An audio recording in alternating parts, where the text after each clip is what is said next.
निलेश चव्हाण संदर्भातली बातमी आहे। निलेश चव्हाण हा फेसटाईम कॉलमुळे ट्रेस झाला असं पोलिसांचं म्हणणं आहे। नेपाळमध्ये तो ट्रेस झाला। वैष्णवी हगवणे हुंडाबळी प्रकरणात 6 आरोपी असलेल्या निलेश चव्हाण त्याच्या सोबत असलेल्या घटस्फोटित मैत्रिणीमुळे अडचणीत आला। 10 दिवस तो पोलिसांना गुंगारा देत होता। 19 तारखेला तो फरार झाला। 22 तारखेला त्याच्यावर गुन्हा दाखल झाला आणि काल तो सापडून आलेला आहे। निलेश चव्हाण हा नेपाळमध्ये होता। निलेशच्या पहिल्या लोकेशनचा क्लू पिंपरी चिंचवड पोलिसांना तो त्यानं केलेल्या एका चुकीमुळे समोर आला आणि ती चूक कोणती हे आपण समजून घेऊया। आमचे प्रतिनिधी गोविंद वाकडे आपल्या संपर्कात आहेत त्यांच्याकडून। गोविंद, काय अशी चूक जी निलेश चव्हाणला भोवली आणि तो पोलिसांच्या जाळ्यात आला? सुवर्ण, खरं तर निलेश चव्हाण हा पुण्यातून जेव्हा पळाला त्याच्यासोबत त्याची घटस्फोटित मैत्रीण होती आणि तो कोणतेही इलेक्ट्रॉनिक डिव्हाइस वापरत नव्हता। त्यांनी त्याची कारही सोबत घेतली नव्हती। बाय रोड हा दिल्लीपर्यंतचा त्याचा प्रवास होता। मात्र ज्या कुणाला त्याला संपर्क साधायचा होता त्यांनी दिल्लीपर्यंत आपल्या मैत्रिणीच्या मोबाईलवरनं तो संपर्क साधला आणि दिल्लीवरनं जेव्हा गोरखपूर आणि त्यानंतर जेव्हा नेपाळमध्ये तो पोहोचला, तिथे गेल्यानंतर त्यांनी नेपाळचं एक सिम घेतलं।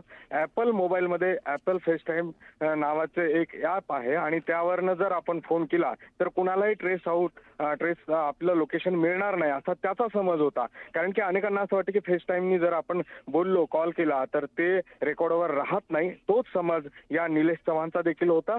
त्यांनी नेपाळमधून फेसटाईम वापरून त्याच्या एका मित्राला फेसटाईमद्वारे कॉल केला। ही बाब पोलिसांच्या लक्षात आलं, कारण की पोलिसांनी त्याच्या जवळचे जे मित्र होते त्यांना सर्व्हिलन्सवर ठेवलं होतं। त्यांची सगळी मोबाईल जी आहेत आणि हालचाली आहेत आणि ते पोलिसांच्या लक्षात येतात त्यांनी हा IP ॲड्रेस मिळणं अतिशय अशक्य असतं। मात्र पिंपरी चिंचवड पोलिसांच्या सायबर सेलनी हे सगळं उघड केलं, IP ॲड्रेस मिळवला आणि नेपाळमध्येच तो आहे हे पोलिसांना कन्फर्म झाल्यानंतर त्यांनी तातडीनं तिथे पथक रवाना करून त्याची गचांडण धरून त्याला इथपर्यंत आणलेलं आहे। खरं तर निलेश चव्हाण हा अतिशय स्वतःला स्मार्ट समजणारा गुन्हेगार आहे।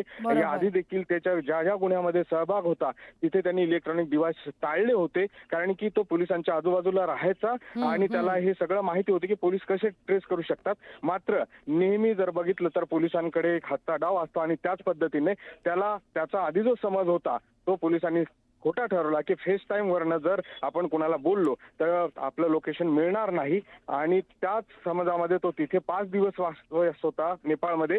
तोपर्यंत तिथे पोहोचली आपली पिंपरी चिंचवड पोलीस पोहोचली आणि अखेर त्याला जेरबंद केलं। नक्की गोविंद, धन्यवाद आपण ही माहिती दिलीत त्याबद्दल।